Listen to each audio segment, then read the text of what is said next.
ಕಣ್ಣು, ಮೂಗು, ಬಾಯಿ, ಈ ಪಾರ್ಟ್ಸ್ಗಳನ್ನೆಲ್ಲ ಮುಟ್ ನೋಡ್ಕೊಂಡ್ರೆ ಎಲ್ಲೆಲ್ಲವೆಂತ ಗೊತ್ತಾಗೋದು. ಈ ಪಾರ್ಟ್ಸ್ಗೆಲ್ಲ ಏಟಾಗೋ ಬದಲು ಈ ನನ್ನ ಅರ್ಥ ಚಂದ್ರಂಗೆ ಏಟಾಗಿ ಕೂದಲು ಹುಟ್ಟಂಗಾಗಿದ್ರೆ ಆ ಭಾಗ್ಯನ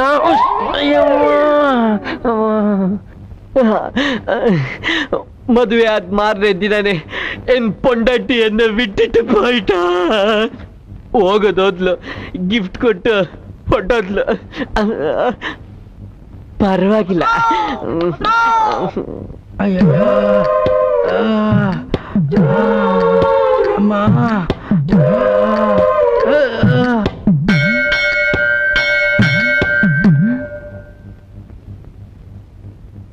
ಟ್ರೈನ್ ಆಕ್ಸಿಡೆಂಟ್ ಆದ್ರೂ ಇಷ್ಟು ಜನ ಅಡ್ಮಿಟ್ ಆಗಲ್ಲ. ನಿಮ್ಗೆಲ್ಲ ಏನಾಯ್ತು? ಟ್ರೈನ್ ಯಾಕೆ ಬೇಕು? ನಿಮ್ ಮಗ ಹರಿಶ್ಚಂದ್ರ ಇದಾನಲ್ಲ, ಅವನೊಬ್ಬ ಇದ್ರೆ ಸಾಕು. ಮೊದ್ಲೇ ಆ ದೇವ್ರವನಿಗೆ ಕೈ ಕಾಲು ನೆಟ್ಟಕ್ಕೆ ಕೊಟ್ಟಿಲ್ಲ ಅಂತದ್ರಲ್ಲಿ ಇವರೆಲ್ಲ ಈ ಪಾಟಿ ಒದೆ ತಿಂದಿದಾರಲ್ಲ, ಇವ್ರ ಗತಿ ಏನಾಗ್ಬೇಕು? ಏನಾಯ್ತು ಅಂತ ಸ್ವಲ್ಪ ಬಿಡಿಸಿ ಹೇಳ್ತೀರಾ? ನಾನ್ ಇನ್ಮೇಲೆ ಸುಳ್ಳೇ ಹೇಳಲ್ಲ, ಸತ್ಯನೇ ಮಾತಾಡೋದು. ನನ್ ಮನ್ಸಲ್ಲಿ ಏನೇ ಇದ್ರು ಏನನ್ನು ಮುಚ್ಚಿಟ್ಕೊಳ್ಳಲ್ಲ, ಇದ್ದಿದ್ದಾಗ ಹೇಳ್ಬಿಡ್ತೀನಿ ಅಂತ ಹೊಸ ಆಟ ಶುರು ಮಾಡಿದಾನೆ ಇನ್ ಹರಿಶ್ಚಂದ್ರ. ಅವನು ಸತ್ಯವಂತ ಆಗ್ತಾನೆ ಅಂದ್ರೆ ಒಳ್ಳೇದೇ ಅಲ್ವಾ? ಏನ್ರಿ ಒಳ್ಳೇದು? ಒಬ್ಬೊಬ್ರ ಮನೇಲಿ ಒಂದೊಂದು ಹುಳುಕಿರುತ್ತೆ, ಅದನ್ನೆಲ್ಲ ಆಚೆ ಸಾರ್ಬೇಕಾ? ನಿಮ್ಮನ್ನ ಒಬ್ಬ ಪ್ರೀತಿಸಿ ಮದ್ವೆ ಆಗ್ತೀನಿ ಅಂತ ಮಾತು ಕೊಟ್ಟ, ಆಮೇಲೆ ಕೈಗೊಂದ್ ಮಗು ಕೊಟ್ಟು ಓಡ್ ಹೋದ. ಸದ್ಯ ನಿಮ್ ಪುಣ್ಯ ಆ ಮಗು ಹುಟ್ಟಾನೆ ಸತ್ ಹೋಯ್ತು. ಇಲ್ದಿದ್ರೆ ನೀವು ತಲೆ ಎತ್ಕೊಂಡು ಓಡಾಡಕ್ ಆಗ್ತಿತ್ತಾ? ಈ ವಿಷಯ ನಾನು ತಮಟೆ ತಗೊಂಡು ಊರೆಲ್ಲ ಸಾರ್ಕೊಂಡ್ ಬಂದ್ರೆ ನಿಮ್ಗೆ ಹೇಗಿರುತ್ತೆ ಹೇಳಿ?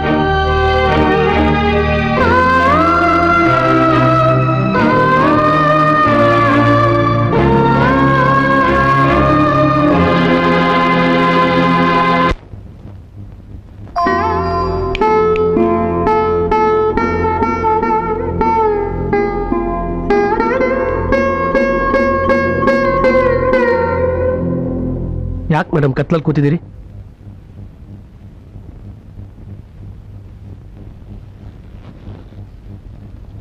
ಈ ಬೆಳಕಿಗೆ ನನ್ನ ಕತ್ತಲನ್ನು ಹೋಗಿಸೋ ಶಕ್ತಿ ಇಲ್ಲಪ್ಪ. ಅದಿದ್ರೂ ಒಂದೇ, ಇಲ್ದಿದ್ರೂ ಒಂದೇ.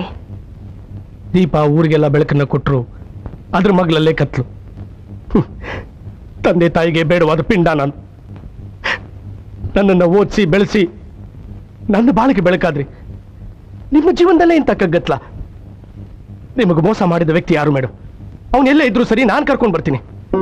ದೀಪ ಕೊಡೋ ಬೆಳಕನ್ನ ಮನುಷ್ಯರು ಹುಡುಕೊಂಡು ಹೋಗ್ತಾರೆ, ಅದರ ಕೆಳಗಿರೋ ಕತ್ತಲನ್ನ ಬಯಸಿ ಜಂತು ಹೋಗ್ತವೆ. ನಾನು ದೀಪ ಅಲ್ಲ, ಅದರ ಕೆಳಗಿರೋ ಜಂತು. ನನಗೆ ಬೆಳಕಂದ್ರೆ ಭಯ. ಇಷ್ಟು ದಿವಸ ನಿಮ್ಮ ನೋವನ್ನ ಯಾರ ಹತ್ರನೂ ಹಂಚ್ಕೊಳ್ದೆ ನಿಮ್ಮಲ್ಲೇ ನುಂಗ್ಕೊಂಡಿದ್ರಿ. ಇವತ್ತು ನನ್ನಿಂದ ನಿಮ್ಗೆ ಎಷ್ಟು ಅವಮಾನ ಆಗೋಯ್ತು ಮೇಡಮ್. ನನ್ನ ಜೀವನದಲ್ಲಿ ಈ ಘಟನೆ ನಡೆದಾಗಲೇ ನಾನು ಅವಮಾನ ಪಟ್ಟಿಲ್ಲ. ಯಾರೋ ಮೂರನೇವ್ರ ಮಾತಿಗೆ ನಾನು ಅವಮಾನ ಪಡ್ತೀನ? ಏನೋ ಹಳೇದೆಲ್ಲ ನೆನಪಿಗೆ ಬಂತು, ಮನಸ್ಸಿಗೆ ಸ್ವಲ್ಪ ಕಷ್ಟ ಆಯ್ತು. ಆದ್ರೆ ನೀನು ಸತ್ಯವಂತನಾಗೋ ಪ್ರಯತ್ನ ಪಡ್ತಿದ್ಯಲ್ಲ, ಅದಕ್ಕೆ ನಾನು ತುಂಬಾ ಹೆಮ್ಮೆ ಪಡ್ತಾ ಇದ್ದೀನಿ. ಸತ್ಯ ಸತ್ಯ ಸತ್ಯ ಯಾರಿಗೂ ಬೇಕು ಮೇಡಮ್ ಸತ್ಯ? ನಿಮ್ಮ ಮಗು ಸತ್ತಿಲ್ಲ, ಬದುಕಿದೆ, ಇಲ್ಲೇ ಅಂಗಳದಲ್ಲಿ ಆಟ ಆಡ್ತಾ ಇದೆ ಅನ್ನೋ ಸುಳ್ಳು ಎಷ್ಟು ಚೆನ್ನ. ನಿಮ್ಮ ಗಂಡ ಈಗ ತಾನೇ ಕೆಲ್ಸಕ್ಕೆ ಹೋಗಿದ್ದಾರೆ, ಸಂಜೆ ಬಂದು ಬಿಡ್ತಾರೆ ಅನ್ನೋ ಸುಳ್ಳು ಎಷ್ಟು ಚೆನ್ನ. ನಾನು ಸುಳ್ಳು ಆಡ್ತಾ ಇದ್ದಷ್ಟು ದಿವಸ ಎಲ್ರಿಗೂ ನಾನು ಬೇಕಾಗಿತ್ತು, ಎಲ್ರೂ ನನಗೆ ಹತ್ರವಾಗಿದ್ರು. ಇವತ್ತು ನಿಜ ಆಡದೆ ನೋಡಿ, ಎಲ್ರಿಗೂ ನನ್ನನ್ನು ಕಂಡ್ರೆ ದ್ವೇಷ. ನೆಲದ ಮೇಲೆ ಬಿದ್ದ ಕರ್ಪೂರನ ಕಲ್ಸಕ್ರ ತುಂಡು ಅಂತ ಇರುವೆ ಮುತ್ತುತ್ತವೆ. ಸತ್ಯ ಗೊತ್ತಾದ ತಕ್ಷಣ ಅವು ದೂರ ಹೋಗ್ತವೆ. ಇರುವೆಗೆ ಕರ್ಪೂರ ಬೇಡದೆ ಇರಬಹುದು, ಆದ್ರೆ ಪೂಜೆಗದು ಶ್ರೇಷ್ಠ.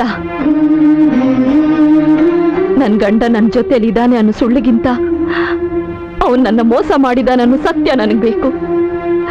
ನನ್ ಮಗು ಬದುಕಿದೆ ಅನ್ನೋ ಸುಳ್ಳಿಗಿಂತ ಅದು ಸತ್ತೋಗಿದೆ ಅನ್ನೋ ಸತ್ಯ ನನಗ್ ಬೇಕು. ನಾನು ಹೆತ್ತ ಮಗು ನನ್ನ ಜೊತೆಲಿ ಇಲ್ದೇ ಇರಬಹುದು, ಆದ್ರೆ ನಾನು ಅಪ್ಪಿ ಆಡಿಸಿದ ಮಗು ನನ್ನ ಜೊತೆಲೇ ಇದ್ದಾನೆ.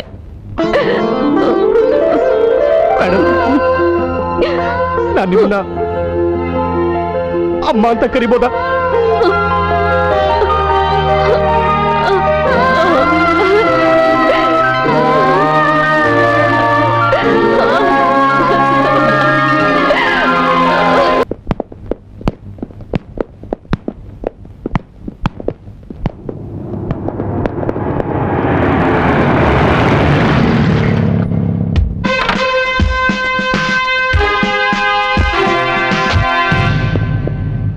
ಹಲೋ ಜೆಂಟಲ್ಮೆನ್, ಮಾಡದಿರಿ ಅಪರಾಧಗಳ, ಮಾಡಿದರೂ ಮೀರದಿರಿ ಲಿಮಿಟುಗಳ.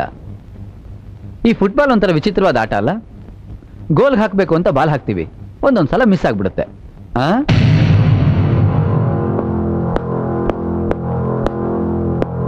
I am Vilas, police officer. ನಿಮ್ಮ ಹತ್ರ ಸ್ವಲ್ಪ ಮಾತಾಡಬೇಕು. ಏನು ಬೇಜಾರಿಲ್ಲ ತಾನೆ? ನೀವು ಬೇಜಾರು ಮಾಡ್ಕೊಂಡು ನನಗೇನು? ನನಗೆ ನನ್ನ ಕೆಲಸ ಆಗಬೇಕು. ನಿಮ್ಮ ಟೀಮ್ನವನೇ ಆದ ಸುಂದರ್ ಕೆಲವು ದಿನಗಳ ಹಿಂದೆ ತೀರ್ಕೊಂಡ್ಬಿಟ್ಟ. ಆ ಕೇಸಿಗೆ ಸಂಬಂಧಪಟ್ಟ ಹಾಗೆ ಕೆಲವು ಪ್ರಶ್ನೆಗಳು ಕೇಳಬೇಕು. ಅವನು ಆತ್ಮಹತ್ಯೆ ಮಾಡ್ಕೊಂಡ ಅಂತ ಡಿಸೈಡ್ ಆಯ್ತಲ್ಲ ಸರ್? ಹಾಗಂತ ನೀವೇ ಡಿಸೈಡ್ ಮಾಡಿದ್ದೀರಾ? ಅವ್ನು ಪೋಸ್ಟ್ ಮಾರ್ಟಮ್ ಮಾಡಿದ್ದು ನಮ್ಮ ಕಾಲೋನಿ ಡಾಕ್ಟ್ರೆ. ರಿಪೋರ್ಟ್ ನೋಡಿದ್ರೆ ಗೊತ್ತಾಗುತ್ತೆ. ರಿಪೋರ್ಟಲ್ಲಿ ಅನ್ಯಾಚುರಲ್ ಡೆತ್ ಅಂತ ಕೊಟ್ಟಿದ್ದಾರೆ. Unnatural death can be a suicide or brutal murder. ನಿಮ್ಮಲ್ಲಿ ಗೋಪಿ ಅನ್ನೋರು ಯಾರು? ನಾನೇ. ಯಾಕೆ? ಟೀಮ್ ಕ್ಯಾಪ್ಟನ್ ಯಾರು ಅಂತ ವಿಚಾರಿಸದೆ ಗೋಪಿ ಅಂತ ಗೊತ್ತಾಯ್ತು. ಮಿಸ್ಟರ್ ಗೋಪಿ, ನಿಮ್ಮ ತಂಗಿ ಸುಂದರ್ನ ಇಷ್ಟಪಡ್ತಿಲ್ಲಂತೆ, ಹೌದಾ? ಪ್ಲೀಸ್ ಸರ್, ನನ್ನ ತಂಗಿ ಟೀಮಲ್ಲಿ ಎಲ್ರಿಗೂ ಪರಿಚಯ ಮಾತ್ರಕ್ಕೆ ಸಂಬಂಧ ಕಲ್ಸೋಕ್ಕಾಗತ್ತಾ? ಸ್ನೇಹಿತನ ತಂಗಿನ ಅಂತ ಕೆಟ್ಟ ದೃಷ್ಟಿಲಿ ನೋಡೋಂಥ ಮನುಷ್ಯ ಅಲ್ಲ ಸುಂದರ್.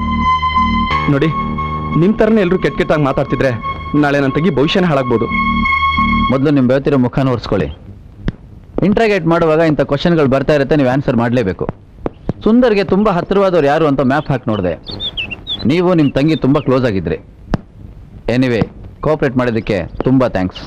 ಮಿಸ್ಟರ್ ಗೋಪಿ, ನೀವು ತುಂಬ ಚೆನ್ನಾಗಿ ಸ್ಕೀಮ್ ಮಾಡ್ತೀರಿ, ಗುರಿನೂ ಇಡ್ತೀರಿ.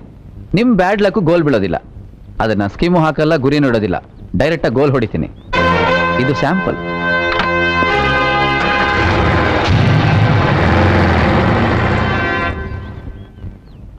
ನಿನ್ಕೋ. ದೇವಸ್ಥಾನದಲ್ಲಿ ಹಂದಿ ನುಗ್ದಂಗ್ ನುಗ್ತಾ ಇದೆಯಲ್ಲ, ನಾಕ್ ಮಾಡಿ ಬರ್ಬೇಕು ಅನ್ನೋ ಮ್ಯಾನಸ್ ಬೇಡ? ನನಗಿರೋ ಟೆನ್ಷನ್ ಅಲ್ಲಿ ಅದು ಬೇರೆ ನೆನಪಿರುತ್ತೆ. ನಿನಗೇನಮ್ಮ, ಆರಾಮಾಗಿ ಕಾಲು ಹಿಡ್ಕೊಂಡು ಶ್ರೀರಂಗಪಟ್ಟಣದ ರಂಗನಾಥ ಸ್ವಾಮಿ ತರ ಮಲ್ಕೊಂಡ್ಬಿಟ್ಟಿದ್ಯಾ? ನಾನು ಸತ್ಯನ ನುಂಗಕ್ಕೂ ಆಗದೆ ಉಗ್ಳಕ್ಕೂ ಆಗದೆ ಒದ್ದಾಡ್ತಾ ಇದ್ದೀನಿ.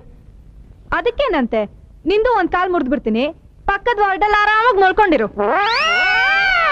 ಬಂದ್ ವಿಷಯ ಏನ್ ಹೇಳು? ನೋಡು, ನಿಂತ್ಕೊಂಡು ನಿದ್ದೆ ಮಾಡ್ಬೋದು, ಮಲ್ಕೊಂಡು ಮದುವೆ ಮಾಡ್ಕೋಬಹುದು, ಹಾರ್ಕೊಂಡು ಹಾಡು ಹೇಳ್ಬೋದು. ಎಲ್ಲಾ ಸಂದರ್ಭದಲ್ಲೂ ನಿಜ ಹೇಳೋದು ಬಹಳ ಕಷ್ಟ. ಒಂದು ತಿಂಗಳು ನಿಜ ಹೇಳ್ತೀನಿ ಅಂದನು ಒಂದೇ ದಿನಕ್ಕೆ ವಾಪಸ್ ಬಂದ್ಬಿಟ್ಯಾ? ನಾನು ಒಂದು ದಿನ ನಿಜ ಹೇಳಿದ್ದಕ್ಕೆ ಒಂದು ಹಾಸ್ಪಿಟ್ಲ್ ಹೌಸ್ಫುಲ್ ಆಗ್ಬಿಟ್ಟಿದೆ. ಇನ್ನು ಒಂದು ತಿಂಗಳು ನಿಜ ಹೇಳ್ಬಿಟ್ರೆ ಪೇಷಂಟ್ ಜಾಸ್ತಿ ಆಗ್ಬಿಡ್ತಾರೆ, ಹಾಸ್ಪಿಟ್ಲು ಕಮ್ಮಿ ಆಗ್ಬಿಡುತ್ತೆ. ಅದಕ್ಕೆ ಇವಾಗ ಏನ್ ಮಾಡು ಅಂತ್ಯಾ? ನಮ್ಮ ಅಗ್ರಿಮೆಂಟ್ ನಲ್ಲಿ ಕೆಲವು ಚೇಂಜಸ್ ಮಾಡ್ಕೋಬೋದಾ? ನಾನು ಕೆಲವು ದಿವಸ ಮೌನ ವ್ರತ ಆಚರಿಸ್ಬೋದಾ? ಅಥವಾ ನನ್ನ ಯಾರಾದ್ರೂ ಮಾತಾಡ್ಸೋವಾಗ ನನ್ನ ಎರಡೂ ಕಿವಿಗೆ 1 kg ಹತ್ತಿ ತುರ್ಕೊಂಡ್ಬಿಡ್ಬೋದಾ? ಹೋಗ್ಲಿ, ಒಬ್ಬ ಅಸಿಸ್ಟೆಂಟ್ ಇಟ್ಕೊಂಡು ನಾನು ಯಾರು ಏನೇ ಪ್ರಶ್ನೆ ಕೇಳಿದ್ರು ಅವನ ಕೈಲಿ ಉತ್ತರ ಕೊಡಿಸ್ಬೋದಾ? ಅಟ್ಲೀಸ್ಟ್ ಹೋಟೆಲ್ ಒಂದರಲ್ಲಿ ರೂಮ್ ಹಾಕೊಂಡ್ಬಿಟ್ಟು ಟಾಯ್ಲೆಟ್ ನಲ್ಲಿ ಬೆಚ್ಚಗೆ ಮಲ್ಕೊಂಡ್ಬಿಡ್ಬೋದಾ? ಅಷ್ಟೆಲ್ಲ ತೊಂದ್ರೆ ಯಾಕೆ? ಆ ಕೆಲಸ ಮಾತ್ರ ಮಾಡ್ಬೇಡ ತಾಯಿ. ದೇವ್ರಿ, ಈ ಒಂದು ತಿಂಗಳು ಯಾರ್ಯಾರನೇ ಬರ್ದಲ್ಲಿ ಸಾವನ್ನ ಬರ್ದಿದ್ಯಪ್ಪ. ಪಲ್ಲವಿ, ನಮಸ್ಕಾರ ಅತ್ತೆಮ್ಮ. ಮುಂದಿನ ಹಲ್ಲೆಲ್ಲ ಮುದ್ರಕೊಂಡ್ ಬಿಡ್ಬೇಕು. ಯಾರ ನಿನ್ನತ್ತೆ? ಇವನ್ ಯಾಕೆ ಇಲ್ಲಿಗೆ ಬಂದ?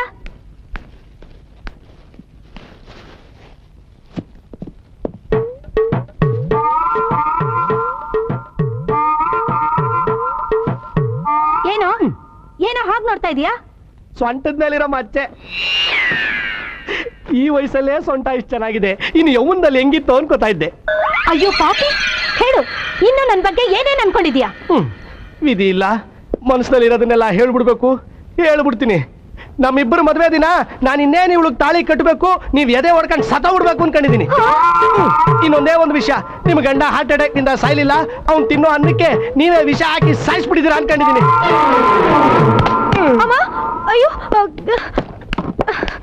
ಹಲೋ, ನಾನು ಹೇಳಿಲ್ಲ, ನಾನು ನಿಜ ಹೇಳಕ್ ಶುರು ಮಾಡಿದ್ರೆ ಪೇಷಂಟ್ಗಳು ಜಾಸ್ತಿ ಆಗ್ಬಿಡ್ತಾರೆ, ಹಾಸ್ಪಿಟ್ಲು ಕಮ್ಮಿ ಆಗ್ಬಿಡುತ್ತೆ ಅಂತ.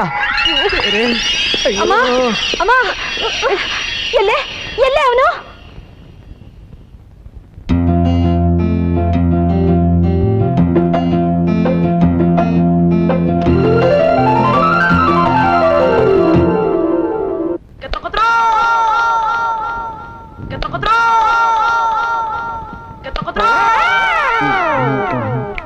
ಭಾಗ್ಯ ಅವ್ರೆ, ಸ್ವಲ್ಪ ಸಿಸ್ಟರ್ನ ಕರಿತೀರಾ? ಯಾಕೆ? ಈ ಬೆಡ್ ಬದಲಾಯಿಸ್ಲಿ, ಸೊಂಟ ಗಿಟಾರ್ ಬಾರಿಸ್ತಾ ಇದೆ. ಈಗ ಸೊಂಟ ಬರೀ ಗಿಟಾರ್ ಬಾರಿಸ್ತಾ ಇದೆ, ಆಚೆ ಬಾ, ಇಡೀ ಬಾಡಿಲಿ ಆರ್ಕೆಸ್ಟ್ರಾ ಶುರುವಾಗ್ಬಿಡುತ್ತೆ. ಹೋಗಿರೋ ದುಡ್ಡು ಹೇಗೆ ವಸೂಲಿ ಮಾಡೋದು ಅಂತ ಯೋಚನೆ ಮಾಡೋದು ಬಿಟ್ಬಿಟ್ಟು ನಿಮ್ಮಲ್ಲಿ ಜಗಳ ಆಡ್ತಾ ಇದ್ದೀರಲ್ರಿ. 52,000. ನಂದು ಹೆಚ್ಚು ಕಮ್ಮಿ 40,000 ಖರ್ಚಾಯ್ತು. ನೀವೇ ಕಷ್ಟೊಂದು ಕೊಟ್ರಿ? ಅದು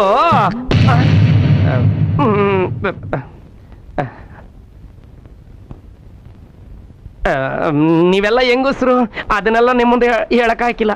ನಿಮ್ ವಿಚಾರ ಎಲ್ಲ ನನ್ಗೆ ಗೊತ್ತು, ಹೇಳ್ಬಿಡ್ಲಾ? ನಿನ್ ವಿಷಯ ಏನಂತ ನನಗೆ ಗೊತ್ತು, ಹೇಳ್ಬಿಡ್ಲಾ? ನನಗೇನು ಗೊತ್ತಿಲ್ಲ, ಹೇಳ್ಬಿಡ್ರು. ಅದು ಮುಂದಿರ್ತೀರಾ? ಆ ಹರಿ ನಿಮ್ಮನ್ನೆಲ್ಲ ಮುಂದಿಟ್ಕೊಂಡು ಚೆಲ್ಲೆ ಹಣ್ಣು ತಿನ್ನಿಸ್ತಿದ್ದಾನೆ. ನೀವು ನೋಡಿದ್ರೆ ಮುದ್ಕೊಂಡು ಆಸ್ಪತ್ರೆಗೆ ಏಯ್ ಅಲ್ಲಿ ನೋಡಿ,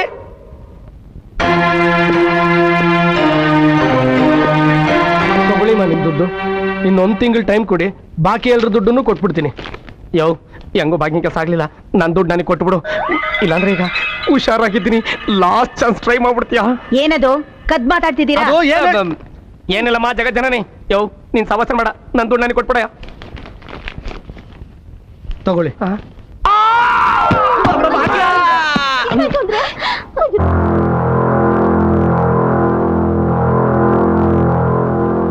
ನೋಡಿ, ಸಿವಿಯರ್ ಹಾರ್ಟ್ ಅಟ್ಯಾಕ್ ಆಗಿದೆ.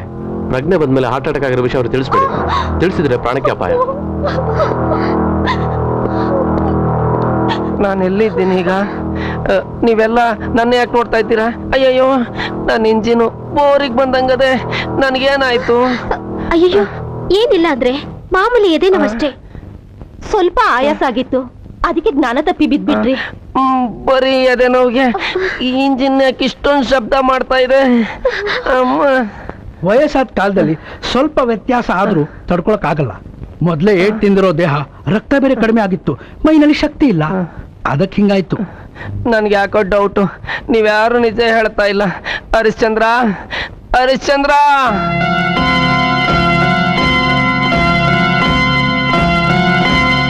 ಓಂ ನಮ ಶಿವಾಯ. ಹೋಗಿ ಹೋಗಿ ಅವನ್ನ ಕೇಳ್ತಾ ಇದ್ದಲ್ಲಪ್ಪ ಇವನು. ನೋಡಿ ಡಾಕ್ಟರ್, ನಿಮ್ಗೆ ಆಯಾಸ ಮಾಡ್ಕೋಬೇಡ ಅಂದಿದ್ದಾರೆ. ಈಗ ನೀವು ಅಯ್ಯೋ ನೀ ಸುಮ್ನೆ ಇರಪ್ಪ. ನನಗೇನಾಗಿದೆ ಅಂತ ನಾನು ತಿಳ್ಕೊಳ್ಳೇಬೇಕು. ಹೇಳೋರಿ ನನಗೇನಾಗಿದೆ ಅಂತ.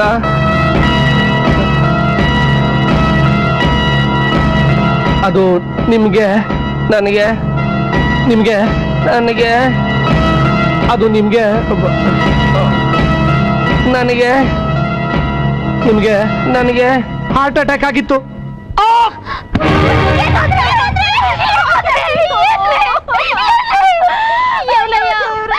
ನನ್ನ ಮಾಂಗಲ್ಯನ ಕಿತ್ಕೊಂಡ್ಬಿಟ್ಟೆ ಅಲ್ಲಯ್ಯ.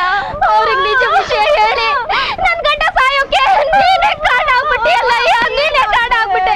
ನಾವೇನ್ ತಪ್ಪು ಮಾಡಿದ್ವಿ ಅಂತ ನಮ್ಗೆ ಶಿಕ್ಷೆ ಕೊಟ್ಟೆ ಹೇಳಯ್ಯ. ನಾವೇನ್ ಮಾಡಿದ್ವಿ? ನನ್ನ ಬಾಯಲ್ಲಿ ಸತ್ಯ ನಿಲ್ಲೋದಿಲ್ಲ, ದಯವಿಟ್ಟು ನನ್ನ ಕ್ಷಮಿಸಿ.